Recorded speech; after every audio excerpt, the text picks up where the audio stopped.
Hello, my name is Melanie Tana, and I love stories of all kinds, especially vibey stories. I don't know how to explain it, but I love books. I do love fantasy, but I think honestly, if it has a good vibe, I'll probably enjoy it.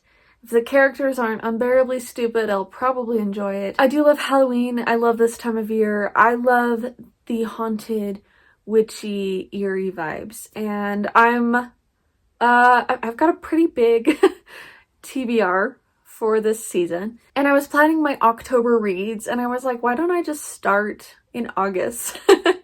And so I started a little bit after my birthday with this stack of books I'm about to show you, which was the end of August, and I'm going to be going through October trying to read all these books. I'm going to start off with my maybes, my probably nots. We'll see. Either because I'm just not feeling it or I don't know if I'll have time. It's more the time thing than anything else, but like I will get to them eventually. Here are my maybe probably nots first. So through book of the month, I got The Familiar by Leigh Bardugo because I'm a big fan of hers. I've been looking forward to this book, but I don't know if it's like on the top of my list, even though I think it would fit this time of year. The other book that's kind of a maybe probably not, but like I'll get to it eventually, is The Secret History. I actually think I talked about maybe reading it last year and I didn't. Definitely want to read this one. I know it gets a lot of hype. Also, I decided we should put the cat like right here. We can put the little ghost up there with Wolflink. But anyway, now these are my hopeful yeses. I want to get through all of these books by the end of October. I already read this one. My mom and I read this together and I really loved it. And that is Emily Wilde's Encyclopedia of Fairies. Oh, hair. I loved this book. This is, I don't know why, my vibe. I love, like, stories about characters who are, like, studious about a magical world. You know, like, I like them to, not even just because they're approaching it scientifically, but because they're passionate about it the way that someone studying that might be. And I like Emily's character so much. I love Wendell so much. The ending was a little bit off for me. It wasn't my like favorite. It was like it could have used a little bit more planning out in my personal opinion, but I will be reading the next one. Whether or not it gets hype, I really don't care. I just want to read these characters. So I liked this one a lot, and I read it really fast, which brings me a lot of hope for the rest of my TBR. Now for what I'm currently reading and very obsessed with, that would be Gideon the Ninth. I'm really gonna finish it today, yes, but I wanted to film this first. Call me crazy. I think I just can't handle it, and I have things to do, including filming this, so I'm trying to wait to read this until my to-do list is done. I love this book so much. My sister recommended it to me. Obviously, I'd heard of it before. This book is so good so far. I mean, obviously, scary, funny, himbo lesbian. Yes, but basically, I mean, my sister's smart, but she gives me Gideon vibes. Love her to death. Love my sister to death. But this book was a very good recommendation. I'd heard of it before. I'd wanted to read it. I know a lot of people didn't like the writing style, and I think they're silly. They're silly gooses. I haven't finished it yet, so I can't give it a rating right now. And I don't usually rate books anyway, but this is like a book that like I love so much that I don't know if I would do a very intellectual review, that I just want to talk about my love for it. But there's so much I have learned from it, so you're going to get a review of this book. I'll go into more depth, but I'm loving it. I love the author's, her writing voice is so beautiful. The character's voice is funny, but like so sincere at the same time. Like, sometimes funny characters are meant to feel a little bit apathetic sometimes, and Gideon is not that. And I love that about this book. So yes, my TBR is like off to a great start. 2 books that I loved, like that like made the year great for me.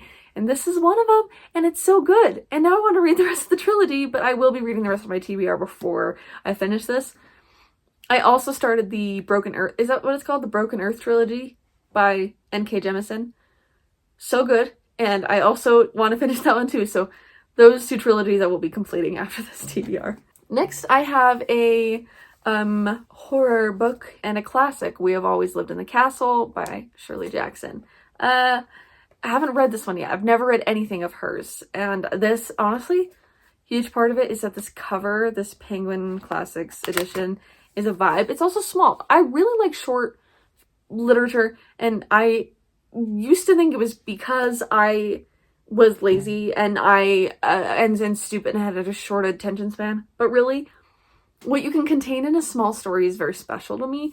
And so I'm really excited to read this, especially because like there's something about horror being shorter that's like is just scarier sometimes. And I like it also has the edges. I love the edges. Another book I will be reading is Thistlefoot. I've heard really good things about this one. I've heard it's kind of weird, and I'm weird and I like weird books. This is my mom's copy, so I'll be reading it. But it has seemed very interesting, and I'm looking forward to getting into it. And just look at that cover. Is that not just the vibe? A house with chicken legs. Do you need to know any more than that? Probably not. Maybe I'll make a video about it. Maybe we'll talk about it. Now, I love T. Kingfisher, and I have yet to even read Nettle and Bone. I've read The Sworn Soldier. Is that what it's called? Yeah. Sworn Soldier books series. I'm very excited to read Nettle and Bone. I just feel like it will go along with the fall feeling that I'm going for. This is probably the most beautiful like book cover I have of the stack. Also like just so shocking and eerie. My mom didn't love the cover. Not that she didn't like it, but she was like, ooh, watch out. And I was like, yeah, Mom, Ava, read Lady Macbeth. Okay, I will go into it when I read it, probably because I love her writing. I've only read Juniper and Thorn, so what do I know? But like, it was good. It's so pink. It's so pink. And so I have a work friend. I actually have not seen this before. Ooh, Macbeth. I'm so freaking excited. Anyway, I actually really like a hardcover that isn't too big. And like the inside, look at that art. Look at it. I should look up the artist. I have no idea about this one, but I will let you guys know. I'm so excited. It's so pink. I used to hate pink because I used to hate on the girlies. But look at that blanket in the back and like my bat's kind of purple. I love pink now. And this is very pink. Can you tell the exhaustion and the coffee are getting to me? Because I can't. 2 more books, don't worry. I'm not going to pass away. Not yet. Not today. Give me like 80 years. I'll be over 100 years old. That's a lot of years. So, some of you may not know, I love Agatha Christie. She's got some works that are dated. But she was also in some ways ahead of her time. Seriously, read her. I have tried to read the Sherlock Holmes. There's actually nothing against it. I like him, but like the one I read was The Hounds of Baskerville. I just was not invested. Like I maybe wanted to be, and it made me feel dumb. Agatha Christie makes me feel dumb, but like in a I'm okay to be dumb kind of way. And I love reading Poirot. I hate saying his name. For some reason it does jumbly things in my mouth. But Hercule Poirot is my favorite. I love him. Such a sweet little man. This is the next one in the Poirot list that I have. Okay, my light died. But I want to keep talking to you guys about books. So we'll kind of ease out of my dark cave and use the natural light and talk about the rest of these books. Maybe I'll read this next because I can just dive in. And then this is a book that my friend recommended to me. And it also just looks fun and funny. And I saw it at the bookstore on the table. And that is Meddling Kids by Edgar Cantero. It is like it's a Scooby-Doo parody book, basically, but like an adult. But it's not, I don't think it's for kids. Meddling Kids, that'll be the other one I read. This one will be fun. I think I'll read this closer to October, because just look at that. Look at that. That's such a fun cover. It's so fun. I like it. I'm gonna peace out before I burn out, and I'm gonna eat a snack and probably clean my house. I love you all. Happy Halloween. It is September. You don't need to tell me that. It's Halloween. I'll let you guys have Christmas afterward. I will give you Christmas on November 1st if I can just get through Halloween without thinking about it. I don't want to drive in the snow. Oh, my Squishmallow fainted. Anyway, excited to talk to you guys about these books. Happy fall. Happy reading. You are all the best. And I will see you later, alligators. Okay? Bye.